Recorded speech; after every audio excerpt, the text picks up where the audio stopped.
درود بینندگان گرامی، برنامه دسترخوان است. این لحظه منظور شما. امروز برنامه ما بخشیده می شود به روز جوانان. چون در ماهواره جوانی قرار داریم، تصمیم گرفتیم به همین سنه تاریخی برنامه را تهیه نماییم.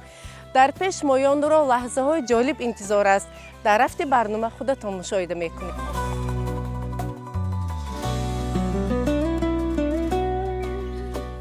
بینندگان عزیز، امروز برنامه دسترخوان با اشتراک گروه جوانان تلویزیونی سوخت آماده می شود. کنی بینیم جوانان ما چی مهارت دارند. السلام علیکم احسان جان، امید خان، چخیر شما؟ خوش آمدید به دسترخوان برنامه‌های جوانی تلویزیونی ولایت سوخت. یا خودی برنامه دسترخوان یا هر دو رفتیم؟ رفتیم.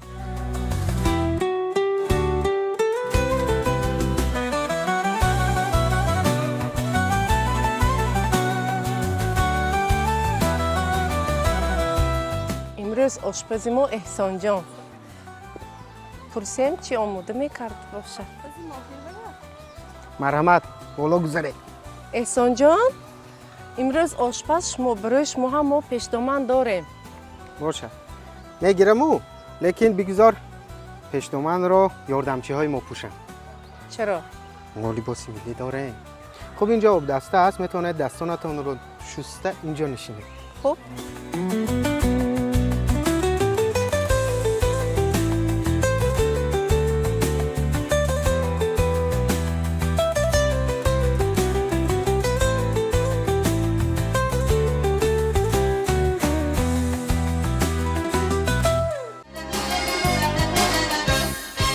بینندگان عزیز، برنامه دسترخوان امروز در چهارباغ زیبای حولی رمزی کمال خوجندی ثبت شده ایستاده است. به طوری در آغاز گفتم امروز در برنامه ما اشتراک دارند هیئت ایجادی برنامه سوپی نو با راهبری احسان رضا. احسان جان، اکنون شما دخترکان را معرفی کنید. امروز همراه ما عزیزه یارو هستند، هم محرری برنامه‌های سوپی نو در تلویزیون ولایت سوخت و همچنین محرری برنامه جوانی دنیا پر از جوانی است. همراه ما هستند. امید رو فکر میکنم علاقه تماشابینان میشناسند، هم از برنامه سوپی نو و هم از برنامه اخبار که قریب هر بیگاه مهمانی خاندانی هر یکی ما و شما میگردند. احسان جان، امروز ما کدام نوع طعام رو میپزیم؟ امروز ما یک خوراک ملی، خوراک دوست داشتنی قروتاب آماده میکنیم. علاقه میبینم اینجا سبزیجات ها تیار است. با کبودی ها و همچنین قروت برای ما لازم میشه. بله. قروت رمز اساسی امروزه طعام ما. بله. قروت، گوشت، پمیدار، بادرینگ، کمی قلنفور برای دوستداران تندی و تیزی، ولی پیاز و کبوتی برای آرایشی بالایش. نخست ما شروع میکنیم از گوشت و خودی پیاز که تا آمدن قروتاب گوشت پخته آماده شود. یعنی قروتاب ما امروز با گوشت تیار می شود. بله. بسیار خوب. کار رو آغاز میکنیم. مرحمت. سبزیجات رو دخترکان شویند. باشد. با کبودی ها.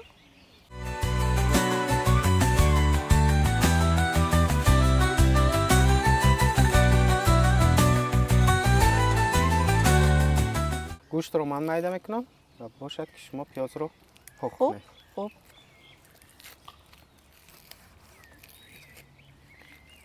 احسان جان، لبه من طرز آماده کردن این طعام و دیگر طعام ها رو من خبر دارم که شما میتوانید.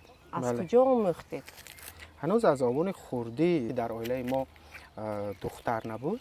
تمام کار خانه رو خودم میکردم. مثلا خوراک میپختم، خانه رو میروفتم، پاک میکردم و نبودن دختر رو مادرم احساس نمیکردم در عائله. یعنی ما در عائله 3 فرزند 3 پسر بوده و هر یک کار خانه رو ما بین هم تقسیم میکردیم. مثلا پخت و پز و روبوچین خانه به دوش من بود و شستنی کاسه و دیگ و طبق و این چیزها رو دادرم میکرد و دادر خوردی هم که هنوز خیلی خرد بود ما او را فقط هنگام خوردن دعوت میکردیم. بسیار خوب. یعنی امروز شما علاقه همه طعام ها رو میتوانید تیار کردن؟ بله و همزمان من حتی حجتی پزندگی هم دارم. من بعد احسان جان رو ما همچون روی نیو به حیث پزنده هم میتونیم در معرکه ها دعوت کنیم. بله چرا نه. احسان جان لبای گپ بین خودمون امروز هم همین کارها رو میکنیم. گپ بین خودمون باشد بله. و در این چیز خانه. پوشیده نیست. بله عادتا در خانه خوراکایی که من آماده میکنم نه تنها پدر و مادرم، حتی فرزندان من هم دوست می‌دارند. خاصه روزهای یکشنبه من در خانه رسما خوراک خانه رو خودم میپزم. یک در دست شماست یعنی؟ بله بله. و هنگامی هم که ما به دیه میرویم همراهی عائله فرزندانم، حتی عائله برادرم پدر و مادرم خواهش میکنن که خوراک امروزه رو باید احسان پزد. از همین لحاظ من نمیدونم یا خودم هم پختن رو دوست میدارم و همه دیگر خوردن خوراکایی که من آماده میکنم اهلی خانواده دوست میدارم. بله. یعنی شما بسیار بامزه از این میبراید که آماده میکنید؟ ندانم شاید گوشت ها را من خیلی چارکنجه میده میکنیم، نه اونقدر میده باشد و نه اونقدر کلان باشد. نه اونقدر کلان به اون خاطر که خورده توانیم، نه اونقدر میده این که در دیگ آب نشود. احسان جان من پیاز رو تازه کردم. حالا بعد به دخترکان میدین شویان بعد میده میکنه. خوب عزیزه خان تشکر، سلامت باشید. عزیزه خان اکنون پیاز رو هم به شما میدیم، نش رو هم شسته بیارید. احسان جان امروز ما در عرفه روز جوانان هستیم، یعنی در ماهواره جوانی. در برنامه سوپی نو نیز مسئله های جوانی مطرح می شوند، چون خود شما هیئت ایجادی همین ما همه جوان هستیم. همه جوان هستید. بله. نه تنها موضوع جوانی، تمامی موضوع هایی که هست ما در برنامه بررسی میکنیم، مطرح میکنیم. مثلا در پیش ما روزی عائله بود، روزی شش مقام بود. تمام مسئله هایی که هر صبح برنامه که هر صبح میرود، برنامه هم فرهنگی است، هم فراغتی و هم اطلاعاتی ما بررسی میکنیم. بله. بسیار خوب. فکر میکنم جوانان در همه ساحه‌های خواجگی خلق امروز فعالیت میکنند. بله فعال هستند. بیبی پیاز را به من درست کنید. چرا بیبی؟ چون در شیوه ما همین گونه است. شخصانی که خیلی احترام دارن، خیلی دوست می‌دارن، خیلی محبت دارن، بیبی گفته صدا میکنن. خیلی باشد مرحمت. خب عزیزانو هم میتونن در رفت صحبت هم پیاز میده کنن و هم صحبت کنن. احسان مهارت خوب داشته است. بله. معلوم که آشپزی دیپلم دار. عزیزانو شما که امروز محرری برنامه دنیا پر از جوانی هستید، یعنی منبر جوانان است امروز برنامه شما. از مشاهده خودتان میگفتید که جوانان ما امروز در کدام سمت موفق هستند؟ واقعا امروز جوانان ما در تمام ساحه ها فعالیت گسترده دارند. بله. ببینید که امروز در مملکت ما یک قطار آزمون ها، چاره‌بینی ها برگزار گردیده ایستاده است. مثلا آزمون تاجیکستان وطن عزیزی من، آزمونی فروغ دانای کتاب است و امروز شاهنامه خوانی که امروز برگزار شده است. در همه همین آزمون ها فیصدی از همه زیادترش رو جوانان تشکیل میدهند. وقتی که ما در جستجوی جوانانی موفق میشویم، وقتی از دستاوردهایشان خبردار میگردیم، به غیر از آن که آنها دستاوردهای خیلی زیاد دارند، در همین آزمون ها اشتراک کردند. امروز جوانان ما خیلی با مهارتند و ناگفته نماند که همه این البته که از پیش از همه از تینجی و آبادی و آسودگی مملکت عزیز و پیش از همه این از دستگیری های اساسگذار صلح و وحدت ملی پیشوای معظم میلاد می باشد که اینقدر برای ما جوانان چنین شرایط های مساعد را فراهم آوردند که ما در آن اشتراک میکنیم و از آن بهره میبریم. این است چون میگن کسی از کدام جوان بپرسی میگه من خوشبخت از آن هستم که زاده دوران استقلالیتم. بله. این همه خوشبختی است. در اینجا شدنی ما نشستن با هم دیگر صحبت کردنی ما از تینجی و صلح و امانی وطن عزیز ما شاهد می‌دهد. درست گفتید. بله بله ثمره استقلال میوه استقلال است نعمت استقلال است زبانو به آن جوانانی که امروز خودشان را دریافت کردنی هستند یعنی موقع خودشان را در جامعه پیدا کردنی هستند چی توصیه ها میدهید؟ من اول پیش از تجربه خود میگم وقتی که به من برنامه دنیا پر از جوانیست را سپردن گفتن تو باید برنامه آماده کنی من در اول به فکر رفتم من چگونه برنامه آماده میکنم من با کی هم صحبت میشم همه کار از تجربه است بله و وقتی که یک چیز دیگر وقتی که مقصد و هدف گذاشتی آن وقت تو میتوانی به چیز نایل شوی درست در قدم اول به همه اون جوانان میگم که پیش از همه مقصد و هدف گذارند و به همه آن آرزوهایی که دارند آن را عملی گردانند نه هراسند بله، یعنی نه از مشکلی ها هراسند. نترسند آرزوهایشان را به مثل خواب نمانند بگذار آرزوهایشان را عملی کنند مقصد و هدف گذارند و رو به موفقیت آرند هیچ وقت نه هراسند عزم درست و سعی کامل کس را نشود مراد حاصل خب ما گوشت و پیاز رو الکی ریزه کرده شدیم بله. حالا همراه می رویم گوشت و پیاز رو میپزیم و تا پخته شدن گوشت و پیاز ما دیگر محصولات رو برای قروتاب آماده میکنیم مثلا باشد. قروت رو آب میکنیم باشد. رفتیم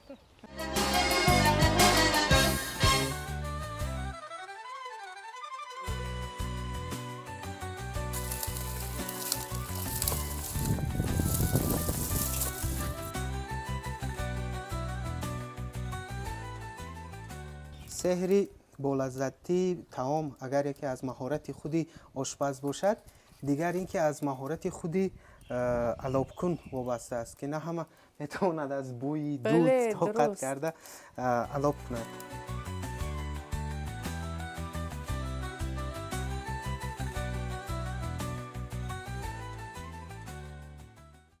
این طعام ما برای چند نفر آماده می شود احسان جان؟ یک طبق برای 5 نفر کفایه است ولی اگر شما در عائله زیاد باشید و مثلا یا اینکه زیاد آماده کردنی باشد میتونید 2 طبق آماده نمایید و این محصولاتی که ما آماده کردیم برای 5 یا 6 نفر است بیننده عزیز طور احسان گفتند طعامی که امروز ما آماده میکنیم برای 5 نفر است و در آخر برنامه ما نامگوی محصولات ها و همچنین که آنها را یادرس میکنیم میدانید امروز تنها احسانکا کار کرده ایستادن و نگذاشتن که ما به چیز این کار دست زنیم بله. خواستن فقط خودشان آماده کنند و از یک دست یک مزه خودش رو درست کنند اینطور نه احسانکا بله امروز یعنی شما مهمان امروز است. احسان میپزد ما استعمال میکنیم و از احسان مهارت میگوییم ایشان در با خوردنش خبر یاردم میتیم خوب در خوردنش یاردم میکنیم بله بیبی شما ما رو بابای. کمک میکنید مرحمت حالا نوبت آن رسیده که گوشت رو اول میاندازیم داخل دیگ من طبق رو دارم باشه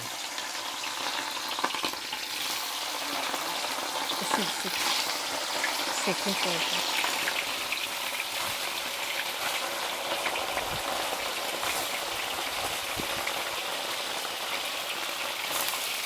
پیاز گوشت رو همجای می اندازیم و همجای می زیر بونیم به خاطر آنکه گوشت سخت می زیر و سخت می شود پیاز نمیگذارد که که سخت گوشت شود سخت شود بله بله احسان این دود از کجا اینقدر؟ دود از دل ما درست؟ نمک میپاشه؟ بله نمک میپاشد سری به قول خانم موجوده ددبایو بیبی سری لذیذی خوراک از نمک رسا بودنی نمک رسا بودنی بله. نمک وابسته است اینکه مثلا نه از معیار زیاد باشد نه از معیار کم باشد ما آب همراه نمیکنیم نه در همین روغن و پیاز و آب پیاز برای گوشت. خودش کفایه است بله 5 دقیقه دم میخورد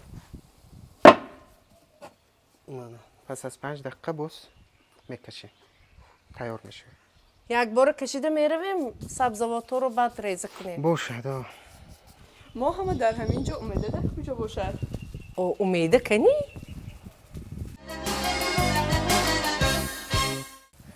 من این گونه طلا رنگ باید باشد پیاز آن الکی آماده است ما میکشیم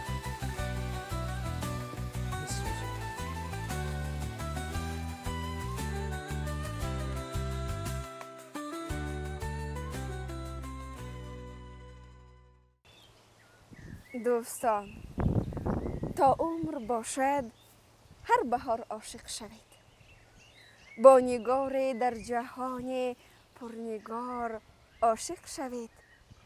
پیلته های کاکل یار اگر برباد رفت، با جمالک های موی آبشار عاشق شوید. گر سری دارید سبز و لایق داری بلند، با بیاض گردن زنجیره دار عاشق شوید.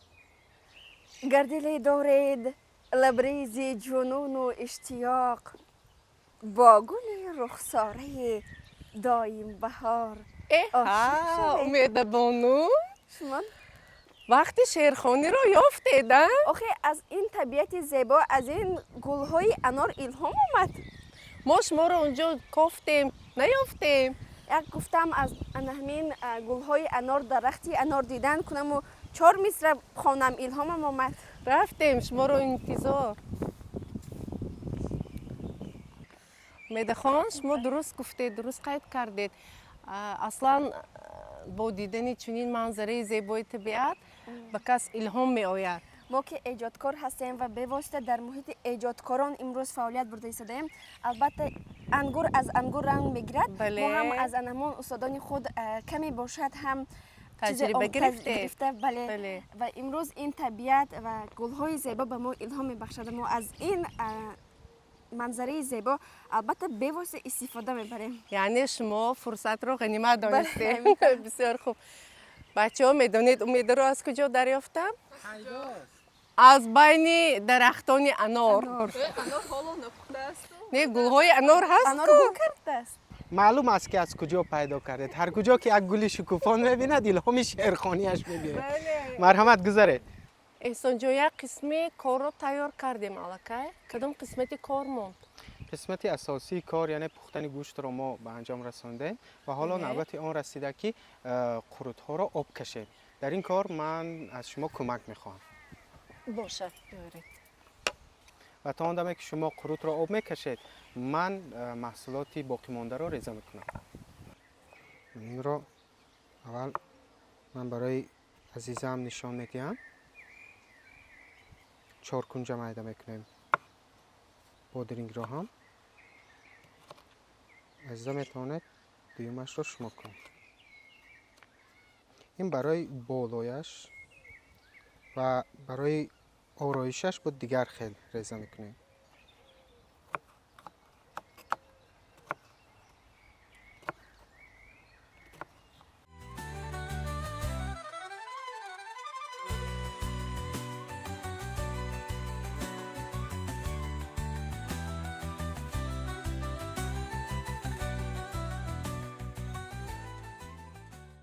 احسان جان به نهایت یک منظره زیبا با شمالک فورم باد یک جای فورم. مناسب یافتیم.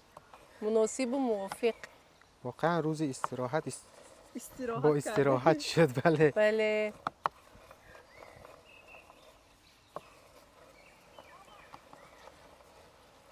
امید باز گم شدن؟ باز به فکرم کجای شعرخوانی کرده گشته است. اکنون هر زمان شعرخوانی نیکو. من چای دم کنی رفتم. ما فکر کردیم باز شعر میخونیم. نه اکنون چای دم کردم که میبینم که تشنه ماندیتون.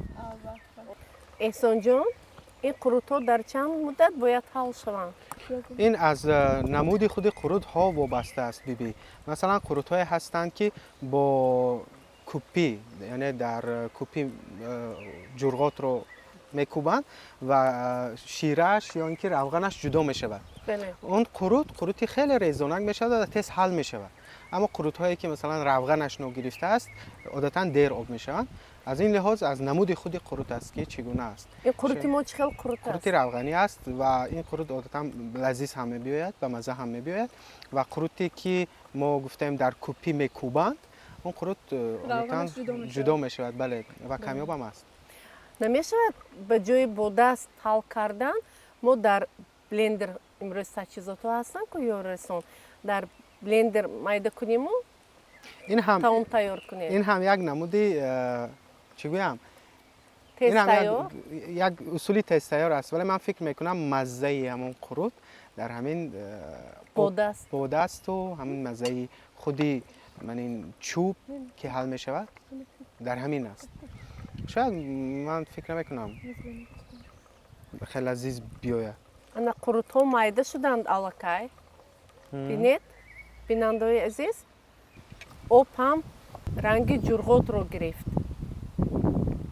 چون که معلمه گفتن از صدای خوانش پرنده ها الهام کس می آید، میدونید هر بار ایشان با ما میگن که سناریوی برنامه رو زودتر سپارید. وقتش بله. سناریوی برنامه صبح را و برای ما خوبتر است که در چنین جای، در چنین محیط فضا بیایم اینجا. بله بیایم اینجا سناریو نیست، همین طور نه؟ بله. چون اینجا در باره برنامه ها گپ زدیم، شاید لحظه هم باشند از وقتی ثبت برنامه ها، یکون لحظه های جالب میخواستم یادآور شوید. لحظه های زیر میزی را شما در نظر بله، دارید. پس لحظه های کادری. پسی پردگی را شما در نظر دارید. بله. امیده و عزیزه مدام از سرطلبی من شکایت میکنم، ولی نمیدونن که همزمان من چقدر دوستشون میدارم. برای بهبودی کار شاید سخت گام میزنم، اما بله به لحظه های پسی کادری یا لحظه های پسی پردگی برنامه خیلی زیاد هستند و یک یک برای شبکه‌های اجتماعی هم ما آماده کرده میپرتیم. میبینم اینکه بله، یعنی اینکه به اشتباه نمیشد، همه کار درست. اشتباه دارد و تمرین کار بالای کار مشکلی دارد. بله. لحظه های بعضی می شود که با دانستن همین قدر کلمه و ترکیب و سخن ها بله بعضی حالت ها رو سخن نمیابی که پوشان. بیان کنی. بله. یا سخن نمیابی که همون چی رو تصویر کنی. در شرایط خانه مثلا میتونن این رو خودشان آماده کنن. تنوک میگوین. تنوکچه میگوین. تنوکچه میگوین بله. ولی احسان جان این تنوکچه است در دست شما. ما در یک برنامه دسترخوان طرز آماده کردن تنوکچه ها رو نشان داده بودیم. بله. و امروز احسان جان تنوکچه های تیار رو آوردن. قروت هم من حل شد. فکر میکنم اکنون به قسمت دوم ما گذشتیم алакай. بله. دخترها فطیرها رو پاره کرده ایستادند. احسان جان تنوکچه رو آماده میکند. سبزوات ها همه ریزه کرده شدند. ما هم تنوکچه استفاده میبریم هم وابسته از تب و فطیر. ضعف. بله. میتواند شما با تنوکچه تنها آماده نمایید، اما نازکی تنوکچه در آن است که زیاد نمیایستد. بله. در رفت شخم می شود، تیز شخم می شود. از این بله. لحاظ مدام که شما در شرایط خانه نیستید میتوانید با فطیر یا با خود نان هم آماده نمایید. به خاطر آن که کشاده نشد من کارد رو بالایش گذاشتم. این تیز شخم می شود و هم کشاده هم می شود. بله. به همین خاطر برای آنکه این ملایم ایستد ما باید در بالایش قروتابی آماده نمودهمان رو ریزیم. این قروتاب بسیار غفص شدگی. بله قفص شد. کمتر آب هم را کنم. آب اضافه کنید. ما در بین فطیر قلمه رو پاره کردیم. و در در گرد طبق اکنون تنوکچه ها رو انمیطور میچینیم. میتونی پایانتر.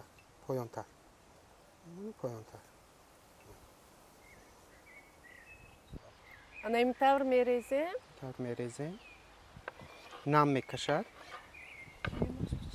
اکنون پمیدار و بادرینگی که ما چارکنجه مایده کرده بودیم با بالایش میریزیم.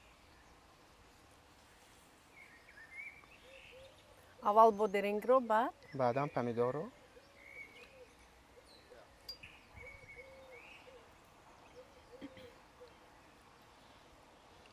و برای آرایشی بالایش باز ما علاوه پمیدار بادرینگ رو علاوه ریزه میکنیم.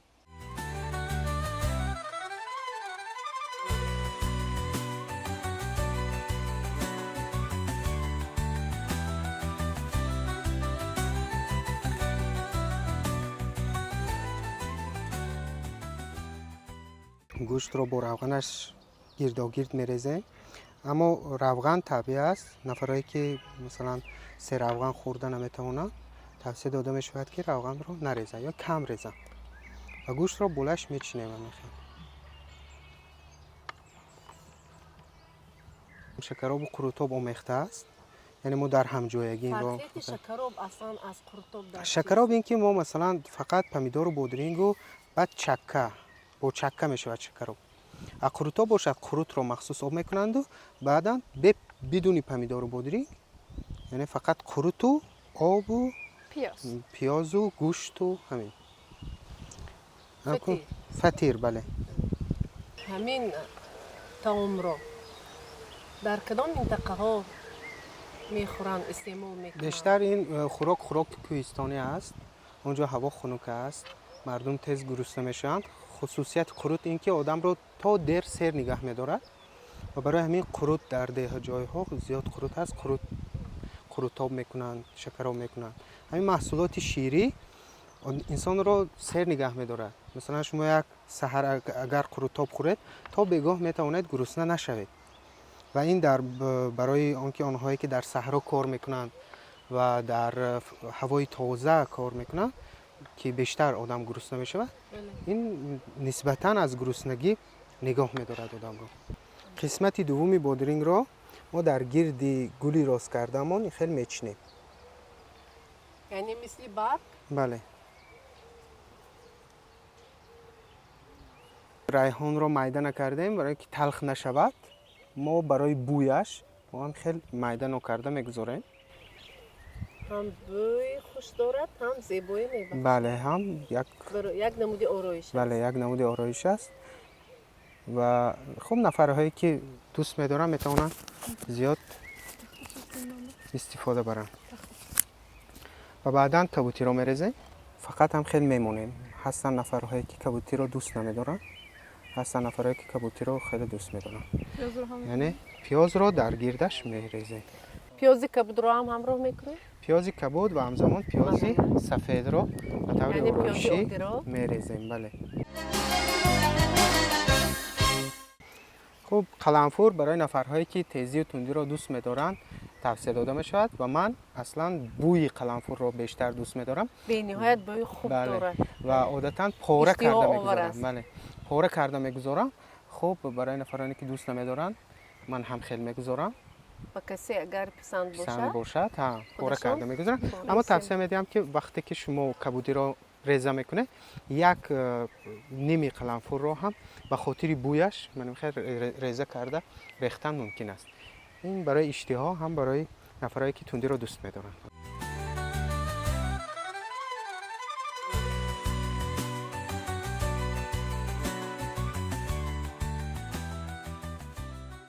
بیننده‌های عزیز، ببینید یک طبق طعامی خیلی با مزه ملی آماده شد.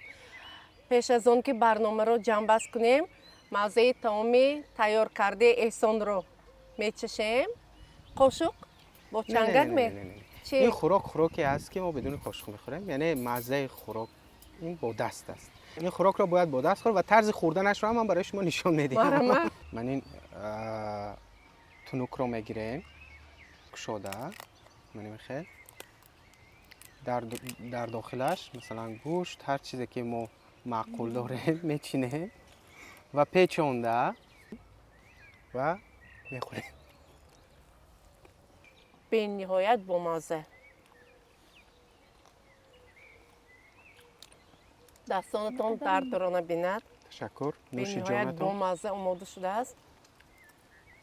و این خوراکی است که هر یک نفر میتواند در محیط خانه آماده کند با اهل عائله و چنانه که دیدید که زحمت زیادی را هم طلب نمیکند. بله. هر نفر میتواند بادرینگ رو پمیدار رو ریزه کرده با طرز خودش با سبک خودش آماده کرده استعمال نماید. چون این آرایشاتی که ما کردیم این تنها برای زیبایی، برای نمودی طعام بود. بله، نمودی ظاهری طعام بود که میتواند طعام رو دلکش‌تر کند. ولی مزه که همون مزه است. نوش جان. همه شما را به سر دسترخوان تلویزیون ولایت سوخت دعوت میکنم. بیننده‌های عزیز، طوری در آغاز گفتیم این برنامه ما بخشیده می شود به ماهواره جوانی، به روز جوانان و آرزوی آن را داریم که جوانان سعادتمند ما همیشه موفق و کامیاب باشند. حالا که من جوانم دنیا پر از جوانی، هر جا که پا گذارم آنجا پر از جوانی. آفرین. چون که امیدبانو قید کردن دنیا پر از جوانی است و ما جوانان هستیم که آینده دولت و ملت از ما وابسته است. بله. جوانی را بهار زندگی میگویم. بگذاریم بهار زندگی شما همیشه سبز باشد و گلپوش باشد و گلاخوش. هرچند که پختگی های تیر ماه را ما در بهار انتظار شده نمیتوانیم، ولی فصل شکوفتن است، فصل زیبایی است، فصل عشق است، فصل رستن است. بله. این بهار زندگی با تک تک جوانان کشور مبارک باشد. آفرین جوانان عزیز، هم برای اشتراکتان و هم برای آماده نمودن چنین طعام با مزه ملی. و بینندگان گرامی، برنامه‌های تلویزیون ولایتی سوخت را شما میتوانید در اینترنت، در صفحه‌های اجتماعی یوتیوب، اینستاگرام، فیسبوک تماشا کنید. ما فعال هستیم و اگر خواهید که تمام محل شما نیز همین طور معرفی گردن و رقم‌های تلفنی که عین حال در آینه نیلگون خود می‌بینید به ما زنگ زنید. ما البته برنامه آماده می‌کنیم. با امید خانه آبادی و دسترخوان پرناز شما تا برنامه‌های دیگر خیر می‌گوییم و با یک عکس خاطروی چون انانه برنامه را جمع بست می‌کنیم. خیر.